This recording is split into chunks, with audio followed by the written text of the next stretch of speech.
Hello everyone, আজও দিদি বানাচ্ছে আমাদের জন্য মিক্স ভেজ। এটা নিরামিষ একটা পদ।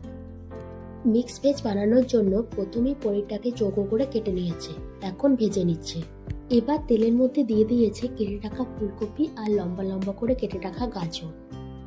অন্যদিকে একটা মিক্সার জারের মধ্যে 2 চামচ পোস্ত আর 10টা কাজু আর 2 চামচ চারমগজ দিয়ে একটা পেস্ট তৈরি করে নিতে হবে। এদিকে সবজিগুলো প্রায় ভাজা ভাজা হয়ে এসেছে। কড়াইতে পেস্টটা দেওয়ার পর ভালোভাবে ফুটিয়ে নিচ্ছে। অন্যদিকে একটা কড়াইয়ে দারচিনি, লবঙ্গ, জয়িত্রী, ধনে, জিরে এই সমস্ত মশলাগুলো ভেজে নিচ্ছে। এবার সবজি পনিরগুলো ভালোভাবে মিশিয়ে নিচ্ছে আর এর মধ্যে পরিমাণ মতো জল দিয়ে ভালোভাবে গ্রেভিটাকে ফুটিয়ে নিতে হবে। উপর থেকে ছড়িয়ে দিয়েছে ভাজা মশলা আর কাসুরি মেথি। Ready mix veg. পুরো রেসিপিটা অলরেডি আমার চ্যানেলে দেওয়া আছে, চেক করতে ভুলো না।